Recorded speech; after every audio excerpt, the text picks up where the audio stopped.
Hello, bonjour, ciao, and welcome back to my channel, or if you're new here, welcome to my channel. My name's Tolu and I am kind of in the in-between phase of being a first year student and a second year student at the University of Oxford, where I study medicine. And in this video I'm going to be talking about my own personal UCAT experience because I felt like it was very long overdue. Now, I did my UCAT 2 years ago, so this video is going to be focusing mainly on my own personal experiences, but I hope to be able to make some, you know, section specific videos about the UCAT in a future date. But for the meantime, it's just going to be about my own personal experience, how I found it, and I'm going to tell you the scores I got as well, because I know a lot of people have been very interested in the scores that I got for my UCAT, so I'm going to disclose all of that information in this video. Throughout this video, I'm also going to potentially give some tips and some insight just briefly, but then I will try to go over it in a bit more detail in future UCAT videos. And I will leave all of the relevant tips and stuff that I mentioned in the description box below. Now, this video is a continuation of my medicine and makeup series, so I'm not just going to be talking to the camera, I'm also going to be doing my makeup because I thought, why not? So you guys probably know the gist already. I'm wearing a green dress right now, so hopefully you can assume what colour scheme I'm going to try and go for today. Now, I've got my makeup in front of me here, and if I don't face the camera, it's because my mirror is in that direction, because I kind of want to be able to see what I'm doing properly, because the viewfinder isn't always the most ideal to look through. But yeah, hopefully you guys enjoy this video, and please like and comment and subscribe. But yeah, I'll see you with my face beat as I go along, and I'll be sure to leave all the makeup that I use in the description box below, just so I don't keep, you know, jumping to and from what products I'm using. But hope you enjoy. I'm gonna take off my glasses, wear my contacts, because I want you guys to see the eye look I'm gonna try and aim for properly. So yeah. So now that my contacts are on, we can get going. So the UCAT stands for the University Clinical Aptitude Test, but when I took it, it was called the UCAT, so that's just a reflection of how long ago I did my test. The UCAT is one of the pre-admissions tests that students are expected to take if they want to apply to medical school in the UK, and I think in some other countries too. Not every medical school will require the UCAT, some will require other admissions tests like the BMAT, but the UCAT is one of the main pre-admissions tests that you're expected to take. So my UCAT experience was quite interesting in the sense that I did mine very early, and there were a number of reasons for me doing it quite early as well. I remember spending about a month preparing for it, and I guess I would say that a month is around a decent amount of time to start preparing. You can always do it for more or for less, but I felt like a month was enough for me to get everything covered that I needed to cover, essentially. So if you're looking into finding how much time you think you should be spending on preparing for the UCAT, I would recommend about a month. And please just ignore this. This is how I fill in my brows. I'll neaten it up in a bit, but yeah.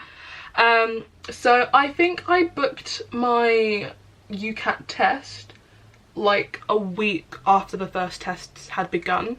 So this was very early, because the time that you can take your UCAT usually spans over quite a few months. So for me to take mine literally right at the start, it was a lot of pressure, and I remember being under a lot of stress when I was preparing for it, or when I was actually even just doing the test in general. And the reason for me doing it early was because that summer, because the UCAT usually runs from around the summer period, that summer I was supposed to be going on a World Challenge expedition to Costa Rica for a month. So if I was going to be away from home for a month, I wouldn't be bringing UCAT textbooks and revision tools with me, and I didn't want it to be the case where by the time I came back I'd be really tired, or I'd be really jet lagged, or my head would be all over the place. I didn't want that to potentially jeopardize my test, so I made the decision to just do it before I left, so that I could still at least benefit from preparing and be as prepared as possible.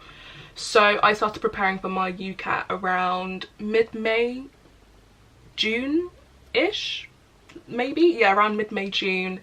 And I did my test on the 7th of July in 2018. So as I'm making this video, that was about 2 years ago. And yeah, it was interesting. It was just really, really interesting. But I know in regards to the UCAT for this year, special measures have been made as a result of COVID-19. But a lot of the things I'll mention in this video will still like apply regardless of when you're watching this, I guess. So for this year, the UCAT, the tests will be running from the 3rd of August to the 1st of October. Now, this is relatively late compared to other years. So my test was in July, and I think the last tests you could do were about the end of September, start of October. So for the tests to be starting this late, it's definitely indicative of what's going on in the world, which is COVID, unfortunately. But I guess all of the details and all of the updates are available on the UCAT website.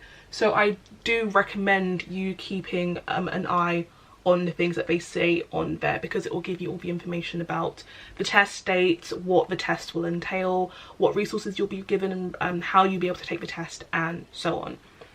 So it's just really important to, you know, keep an eye on everything to do with that website, because it will give you first-hand bits of information that you need for your UCAT. When it comes to actually preparing for the UCAT, like looking back at it now, I honestly don't know how I did it, and I honestly don't mean that in an obnoxious way or in like a snobby way. But 2018, I was in year 12 at that time, or like end of year 12, start of year 13. That year was honestly one of my busiest ever years so far, and if you've watched any of my previous videos, you'll know a bit more about all the things that I did for my medicine application. But that year, I had been appointed, or I just recently been appointed, deputy head girl of my school. I was the regional cadet of the year for London South for St John Ambulance, which was a role that required me to attend a lot of high profile events. So it meant that for quite a few weekends at a time, I'd be away from home, and I'd have to like just focus on like cadet-y stuff. I don't know, I can't really, like, I don't want to go into too much detail about it now, but like from, I think, let's say May to June alone, I was away from home for about 3 weekends because of events and because of tasks I had to do. So again, in terms of time, I just had a lot on my plate. And at that time, I was also lucky enough to be able to attend a residential program that is held by Oxford called Unique. Now, this program allowed me to sort of reenact the life of an undergraduate student for a week in Oxford, and when I'm telling you, I'm so in love to this day with that week and to the like facilities that Unique provided me with. And it was honestly just such an amazing week of like that year for me, and even still now, I just love looking back at all the things that I did at that time. However, my Unique week ran from, I can't even remember when it started, but it ended on the 6th of July. Now, if you remember earlier to this video, I said that my UCAT test was on the 7th of July. So it was very intense and very stressful, because as I was doing my Unique week, I was also having to prepare for my UCAT, because it was literally the day after my Unique week. So I was under a lot of of stress. So whenever we had free time, I'd use that free time to try and continue preparing and practicing for the UCAT, or I'd wake up really, really early so I could squeeze in some time to prepare, or I just have to go to bed really late to again squeeze in time to prepare for the UCAT, because I felt like the week before the exam is a really valuable time to like refresh everything and to ensure that I had like all the skills and all the practice that I would have needed at that point. So for me, that time was very, very stressful, but I'm very glad that I was able to, you know, get through it, because boy was it intense. But don't get me wrong, I absolutely loved my unique week, and I honestly wouldn't like change how I did things, which is kind of weird, but yeah, I wouldn't change it for anything. And I look really weird right now, just because like part of my face is covered in concealer and the other part isn't, but we'll just keep going. So the UCAT itself is split into 5 sections, and they are, if I can remember from the top of my head, they are verbal reasoning, decision making, quantitative reasoning, abstract reasoning, and situational judgment. Now in this video I'm going to go through like each of those sections individually, and I'll tell you the scores that I got for them, because I know a lot of people are interested in that, and I'll tell you about like my overall experience when it came to preparing for it, and just like my general overview of those sections, and like why it's important to practice certain things with them as you go through it. Now before I go into that, I just wanted to explain like the general gist of the UCAT and how it's scored. So each section is scored out of 900. The majority of people who take the UCAT, when it comes to those particular types of scorings, they'll score between 500 and 700. So any score above 700 is considered to be competitive, which means that it's good and would benefit your application overall when it comes to applying to medical school. Usually your average score or your total score would be sent through to your medical schools that you apply to, so it's important to make sure that your overall average is good. So my overall average was 710, and I was really pleased with that score, because it meant that the universities I would applying to would potentially consider my UCAT score to be competitive and like above average. So I was really happy with that score, and considering how early I took the UCAT as well, I was really pleased, because it meant that like my intense preparation to do it really early paid off in a way, so I'm really pleased with that. So my average of 710 meant that I found myself to be in what is called the 92nd percentile.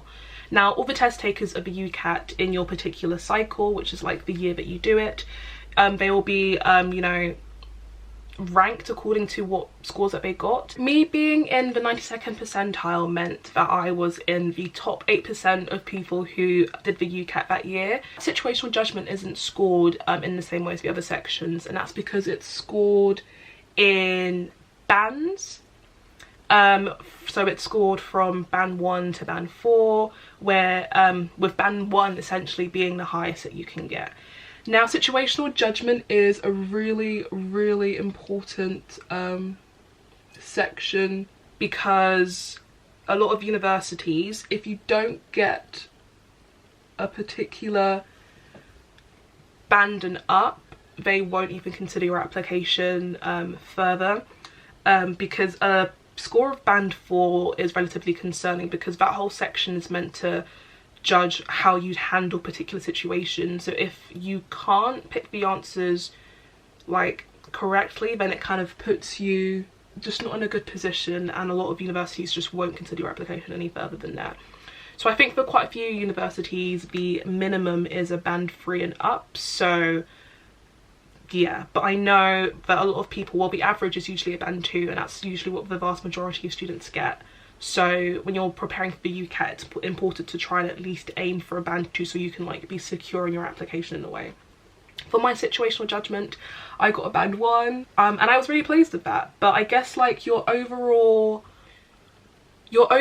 score can help to determine which universities that you apply to, because a lot of universities kind of, they consider their students' UCAT scores more when it comes to their applications. Some would have like a minimum cutoff point that you need to like exceed when it comes to the UCAT. So I guess the score that you get can help to determine where you apply to for university. And sometimes even if your UCAT score isn't as great as you want it to be at the time, knowing it in advance can help you again determine what universities you want to apply to, as well as what other parts of your application you can try and boost to help your application overall. Right now I look like a clown, but that will all change very soon. As I talk about the individual sections, I will discuss them in the order that they will like occur in the actual assessment. So the first one that I'm going to talk about is verbal reasoning. Now, verbal reasoning is all about your comprehension skills. So it tests your ability to read and think about the information that you've been given in the assessment. So usually you will be given a set passage, or quite a few passages actually.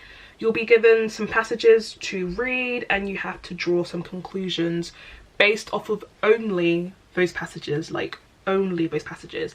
If you know a bit of like extra information from your like own life or whatever, you still can't use it in the UCAT. You can only use the information that you've been given. So if you so happen to have knowledge on whatever it's been like, whatever the topic is, it won't necessarily help because you have to only use what's been given to you in the passage. So the verbal reasoning section has 11 passages and 44 multiple choice questions based off of those passages. Now that sounds like a lot, and yeah, it is a lot, but I guess with practice you become used to you get used to like having to read through them and everything. So to top it all off, not only do you have 44 questions to answer, you also only have 21 minutes to do it. So practicing your timing when it comes to verbal reasoning is very much important. I know at first glance all of this seems quite intimidating, but I can assure you that with practice you just become a lot more used to the kind of questions that may show up. Just to familiarise yourself with things a bit more, I know on a UCAT website they offer a UCAT question tutorial, so I honestly advise you to like sit through and just look through it so you can like understand a bit more the kind of questions that may show up for each section. And I definitely really recommend that you go through it just to like mentally prepare yourself for the things that the section I guess entails. Now this section was actually my worst section out of all of the sections that the UCAT expects you to take part in, and like looking back at it now, I can only laugh. I can actually just only laugh because like I remember when I was doing this section I was honestly just completely terrified because it was like the first section that I had to do, and when I did my test I did it in the UCAT.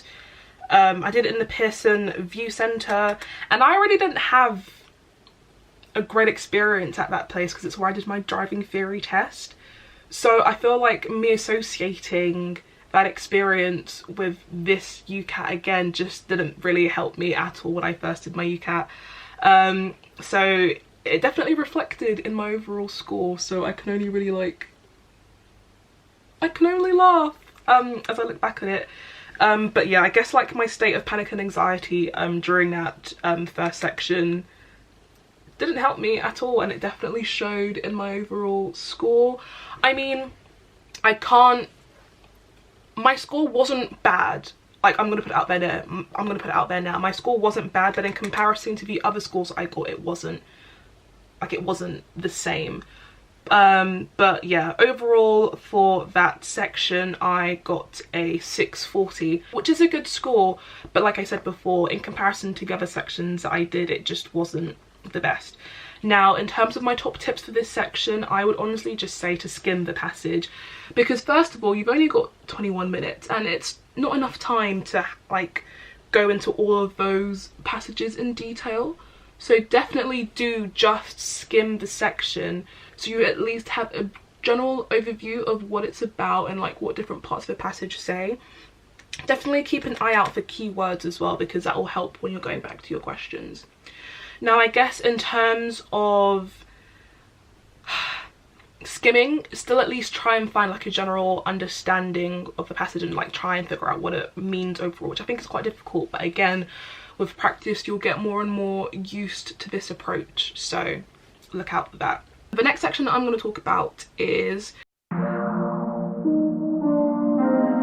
Now, decision making is the section that tests you on your ability to apply logic to reach a decision or a conclusion, as well as to test your evaluation and your analysis skills. In this section, you've got 31 minutes, which is a lot longer than before, but you've got 31 minutes to answer 29 questions, which may seem better than verbal reasoning in a way, but in this section, you're going to have to answer questions in association with charts and graphs and tables and diagrams. So you have more time, but that's literally just because you need more time to understand the material that the questions have provided you with. So yeah, for this section I got a score of 750, which was actually one of my highest scores. I think it was my highest score. So I was very much impressed and pleased with that overall. Yeah, because I remember like when I was doing my practice tests at home, or like whenever I was practicing, I never got a score of 750. So for me to actually get it in a real thing was definitely something that I was very pleased with, so that was great. When it comes to decision making, there are actually 6 kinds of questions that you may be asked to answer. Now, this could be based off of logical puzzles, syllogisms, interpreting information, recognizing assumptions, Venn diagrams, and probabilistic reasoning. In all honesty, I actually really enjoyed doing this section, so that was decision making. Now, in school, I considered myself to be quite good at maths, so I thought that the quantitative reasoning section would be my best section, and it wasn't. It was not my best section. I still got a really good score, but I assumed it would be my best one, and it wasn't. But for quantitative reasoning, I got an overall score of 700, so I was really pleased with that. But yeah, this section itself has 36 questions, and you have 36 questions to answer in 24 minutes. So I guess it's not too bad, but some of the questions required you to interpret graphs and charts and diagrams, and sometimes it's quite difficult to do it in that time constraint. And it's really important to be fast, but you also have to be accurate. Okay, so this section wasn't too bad, but the thing that I hated the most was the calculator that they give you. So when it comes to the UCAT, you are given an on-screen calculator, and when I tell you, I hated using that thing so much. So please, when you're practicing for the UCAT, familiarise yourself with how to use that calculator, because that's all you're going to get. Obviously, you can calculate stuff on like a bit of paper in front of you, or you'll have like a notepad on the screen to help you out with. But that calculator was honestly the bane of that UCAT. It was just truly frustrating to try and get used to. That calculator was honestly frustrating. But yeah, I guess please familiarise with yourself how to use that calculator, because it will help kind of like boost up your speed when it comes to the UCAT. And now to use it effectively as well, because the functions on that calculator are limited and they're not the same as like a normal calculator that you'd like have in school, so bear that in mind. When it comes to answering stuff in this section, it's really important just to have a good understanding of basic maths, so understanding how to calculate rates, percentages, averages, and so on, because they will come up quite a bit in this section. A lot of the things that come up don't really extend further than GCSE, so I think again that's kind of reassuring when it comes to going through that section. So abstract reasoning, I hated a lot. I hated it. Because it's a section that requires you to be able to identify certain patterns, and in all honesty, sometimes I just can't see them. Some people are really good at that section because they can see more things like that, but I personally just couldn't. And the thing is, you have 55 questions in this section. Yes, you heard me right, you've got 55 questions to answer, and you've got 13 minutes to answer them. Yes, I'm not joking, you heard me correctly. 55 questions in 13 minutes. Now, for someone who hated that section a lot, it was also my best section. So I got a 750 in abstract reasoning, and I honestly, I'm telling you, like, now. I don't know how, because I honestly felt like I did atrociously in that section. But I ended up not doing too badly, so I was very much pleased with that. So abstract reasoning is all about decoding and highlighting patterns, and again, with this section in particular, practice is really, really important because there are certain types of patterns that usually come up very often, so it's really good to be able to familiarize yourself with what kinds that can come up. So this includes stuff like symmetry and ratio and proportions and reflections and all sorts of things, so practice definitely makes perfect with this section. Now the last section is situational judgment, and like I said before, this one is really, really, really important because if you don't get the minimum band score for this section, your application just won't be considered any further. So this section tests your ability to sort of handle real world situations appropriately as well as critically. So you'll be given a scenario and a choice of actions, and you have to select the one that is most appropriate. You have to choose the one that's the most appropriate, or the level of importance of that particular action. So as future healthcare professionals or doctors or dentists, etc., this is a really necessary quality to have because your entire career depends on decision making and how you sort of decide which ones are necessary to take and which ones aren't. It's again really important for you to do well in this section. So like I said before, in this section I got a band 1, which I was really, really pleased with, and it's a good indication to universities that you apply to that you have good judgment, because this kind of section will be continuously tested throughout your entire medical career or your dentistry career or whatever healthcare medicine career that you want to go into. So it's really important that you familiarize yourself with it and get used, like, good at it in a way. So there's always that. So when it comes to this section, some things are particularly niche, so it's really important to like understand the difference between important and very important, or why some things are inappropriate or not appropriate, etc. So definitely do that and focus on that when you practice. Okay, so my camera died, so I ended up doing the rest of my makeup off camera. But just before I round things up, I just want to give you guys a few extra tips that you can be using in the meantime when it comes to UCAT preparation. There are a bunch of resources that I used a lot when it came to preparing for my UCAT that I honestly really found to be useful, and I don't come from a particularly wealthy background, so I didn't really want to have to spend £300 going to UCAT programs, but there are so many other resources that are relatively cheap that you can invest in instead.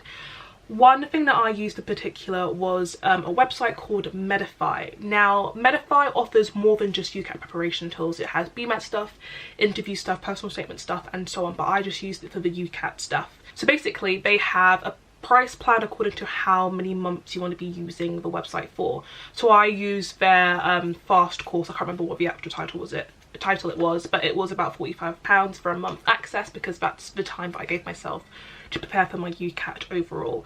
So Medify has a bunch of question banks, it has tutorials, it has all sorts to help you prepare for the UCAT. So if there's anything that I suggest you invest in, it's Medify, because it really is helpful. And one thing that makes it really great as well is that the layout of the website and the resources that they give you are pretty much almost identical to the actual UCAT paper. So as you're practicing the questions and going through the question banks, you're literally doing it sort of replicating the actual UCAT exam, which I think is really useful because it gets you more used to and familiar with what you can expect from the actual test. So you've got the calculator available, you've got like the on-screen notepad, etc. So it just really is helpful and useful. In terms of continuing to practice questions, I used some textbooks as well. Some were handed down to me from like older friends, but one that I bought for myself was the 1250 UCAT practice questions. It's still the UCAT, it's just called the UCAT, but it was still really handy. So there are so many questions you can go through for all of the sections, and it gives you a lot of insight, and it just really is helpful. So I got that off of Amazon for about 15 quid, but you can easily find like a used one for cheaper. Like there's so many old ones available. If you know any of your friends, like older friends who've gone through medicine already, who may still have their textbook, maybe ask them if they still have it, and I'm sure they'd be happy to like give you a lending hand or sell it to you for a cheaper price. Another textbook that I found to be really useful was the what is it called? The Ultimate UCAT Guide. Now this book, or this series of books, also has further questions for you guys to answer, to work through, but alongside the questions it also has worked solutions, and I found that to be really helpful, because sometimes when you're going through questions and question banks, if you get a question wrong, you may not know or understand why you got it wrong. So this textbook offers work solutions to show you literally all of the steps and all of the processes, and I found it to be so useful to help me understand where I went wrong and how I could like apply the correct things in the future. So I found that to be really beneficial and really helpful. But yeah, overall the best way to prepare and practice for the UCAT is literally to just practice as many questions as possible. And online there are still so many free resources and free question banks you can work through, so just like set aside some time every day or every few days or so often just to get into the habit of understanding how they work. Make sure to time yourself under the correct conditions as well. There are some mock papers online too that are unavailable, so please get into the habit of practicing as many questions as possible. But yeah, I will leave all the details about everything that I've mentioned in the description box below, just so you have like an easy way to access all of them. But I wish you guys all of the best. This is the final makeup look. I don't know if I'd ever like go out in this, but I like the way it looks, like the green and the little weird line thing on both sides. I like it, so I'm just gonna set it with my setting spray. So nice. But yeah, I think that is literally everything that I wanted to cover in this video. Hopefully I've said some things that are useful, as of like, even though it was mainly my experience, I hope I still said some things that were relatively useful. Feel free to ask any questions that you have in the description box below and I'll try to answer them. And yeah, hopefully in the future I can like make some more UCAT specific videos, so having like a video per section to go into a bit more detail about all of those things, because I just think it's really handy and really useful to have. But yeah, I guess that's it. This is the final look, like I said before. Just gonna like give you a little zoom close up. This side's not as good as that side, but I'll like show more of this side. But yeah, and my hair is just slicked back, which is why I like look like an egg for the majority of the video, because it's like ponytailed that side. But overall I'm very pleased with this look, very happy. But yeah, I guess that's it. Thank you so much for watching this video, and I shall see you in the next one. Bye.